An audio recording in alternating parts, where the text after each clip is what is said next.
நம்ம இன்னைக்கு inorganic கெமிஸ்ட்ரியில் alkali மெட்டல்ஸ்ங்கிற மெட்டல்ஸில் வந்து சோடியம் அண்ட் பொட்டாசியம் இது ரெண்டுமே ரொம்ப முக்கியமான ரெண்டு எலமெண்ட்ஸ். எதுக்காகனா நம்ம லைஃப் ப்ராசஸ் நடக்கிறதுக்கு ரொம்ப முக்கியமான எலமெண்ட்ஸ். அப்போ இந்த எலமெண்ட்ஸோட பயாலஜிக்கல் இம்பார்ட்டன்ஸ் பற்றி தான் இந்த வீடியோ செஷனில் நம்ம பார்க்க போகிறோம். What are the biological importance of sodium and potassium? சோடியமும் பொட்டாசியமும் எங்கே வரும்னா first group element sodium and potassium. இப்போ இதோட வேலன்சிஸ் பார்த்தோம்னா 1 வரும். இது ரெண்டுமே கேட்டையானா ரியாக்ட் பண்ணும். இது ரெண்டோட வேலன்சியும் 1 இருக்கிறதுனால இதை நம்ம என்ன சொல்லுவோம்னா மோனோவேலன்ட் கேட்டையான்ஸ்.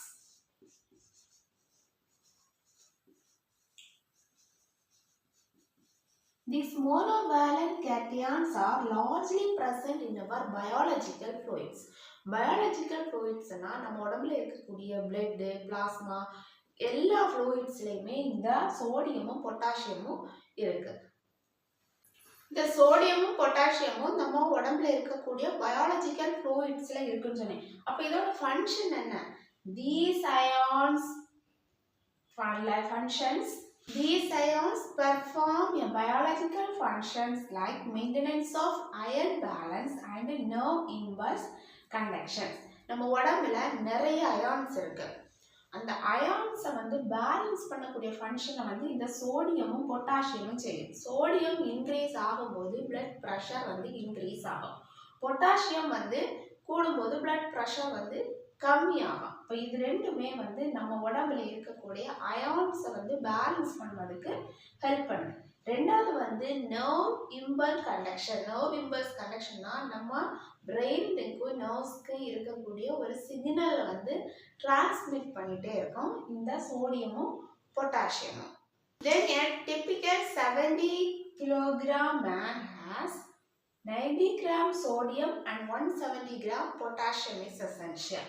இப்போ ஒரு 70 கிலோகிராம் இருக்கக்கூடிய ஹியூமனுக்கு வந்து 90 கிராம் சோடியமும் 170 கிராம் பொட்டாசியமும் உடம்புல இருக்க வேண்டியது முக்கியமான ஒரு இது. அப்படி இருந்தால்தான் நம்ம உடம்புல அயன் பேலன்ஸும் சரி நர்வ் சிக்னல்ஸும் கரெக்டான விதத்துல டிரான்ஸ்மிட் செய்ய முடியும். இந்த சோடியம் நம்ம உடம்புல இருக்குன்னு நம்ம சொல்லியிருக்கோம். அது எங்க இருக்கு? The sodium are found on outside of the cell, being located in blood plasma and in the interstitial fluids which surround the cell. இந்த சோடியம்ங்கிறது செல்லோட அவுட் சைட்ல இருக்கும். அது எங்க இருக்கும்? பிளட் பிளாஸ்மால இருக்கும். நம்ம உடம்புல இருக்கக்கூடிய பிளட்ல உள்ள பிளாஸ்மால வந்து இந்த சோடியம் இருக்கு. அதே மாதிரி இன்டர்ஸ்டிஷியல் ஃப்ளூயிட்ஸ் உடம்புல பிளட் இருக்கு, பிளாஸ்மா இது எல்லாமே வந்து இருக்க முடியாது. அப்போ white blood cell, red blood cells, plasma இந்த ஃப்ளூயிட்ஸ்க்கு இடையில இந்த சோடியம் வந்து இருக்கு. அந்த இன்டர்ஸ்டிஷியல் ஃப்ளூயிட்ஸ்ல வந்து சோடியம் இருக்கு. அப்போ இதோட ஃபங்க்ஷன் என்ன? It transmits nerve signals and also transport water across the cell membranes, also transport sugar and amino acid fluids. இந்த சோடியத்தோட ஃபங்க்ஷன் வந்து நர்வ் சிக்னல்ஸை டிரான்ஸ்மிட் பண்ணக்கூடியது. ரெண்டாவது வந்து வாட்டர் வந்து செல் மெம்பரைனுக்கு இடையில டிரான்ஸ்மிட் பண்ணணும். மூணாவது வந்து என்ன பண்ணுது? சுகரையும் அமினோ ஆசிட்ஸையும் கூட நம்ம பிளட் மூலமா வந்து டிரான்ஸ்போர்ட் பண்ணக்கூடிய வேலையும் இந்த சோடியம் செய்யுது. இப்போ சோடியத்தோட எங்க இருக்கு? Sodium is found on outside of the cell, being located in blood plasma and in the interstitial fluids which surround the cell, and the sodium functions like nerve signal transmittance and also it transport water across the cell membrane.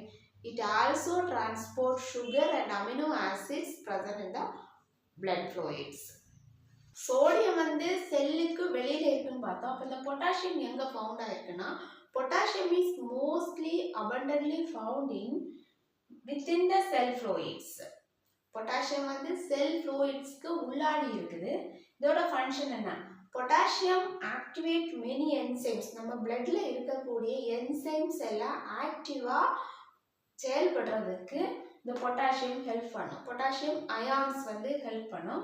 And also this potassium participate oxidation of glucose to produce ATP. ஏடிபினா adenosine tri phosphate. இதை வந்து form பண்ணுறது குளுக்கோஸை வந்து ஏடிபியா வந்து form பண்ணுறதுக்கு potassium ions help பண்ணும். கூடவே this potassium combined with sodium are responsible for nerve signal transmission. nerve signal வந்து கரெக்டா பிரெயினுக்கும் நம்ம பாடியில இருக்கக்கூடிய நர்வ்ஸ்க்கும் டிரான்ஸ்மிட் ஆகிறதுக்கு இந்த சோடியமும் பொட்டாசியமும் ஹெல்ப்ஃபுல்லா இருக்கும். These are about some of the biological importance of sodium and potassium. sodium and potassiumத்தோட முக்கியமான biological importance என்னது nerve signal transmitter. நம்ம உடம்புல இருக்கக்கூடிய nerve signals வந்து பிரெயினுக்கும் நர்வ்ஸ்க்கும் கரெக்டா டிரான்ஸ்மிட் பண்றதுக்கு இந்த சோடியமும் பொட்டாசியமும் ஹெல்ப் பண்ணும். கூடவே வந்து வாட்டர் வந்து ரெகுலேட் பண்றதுக்கு சோடியம் ஹெல்ப் பண்ணும். பொட்டாசியம் வந்து என்சைம்ஸ் ஆக்டிவேட் ஆகிறதுக்கு ஹெல்ப் பண்ணுது. இதே மாதிரி oxidation of glucose to produce adenosine triphosphate. Sodium transport sugar and amino acids in the cells. So friends, உங்களுக்கு இந்த வீடியோ செஷன் பிடிச்சிருக்குன்னு நினைக்கிறேன். இந்த வீடியோ செஷன் பிடிச்சா லைக் பண்ணுங்கள், ஷேர் பண்ணுங்கள், சேனலை சப்ஸ்கிரைப் பண்ணுங்கள். தேங்க்ஸ் ஃபார் வாட்சிங்.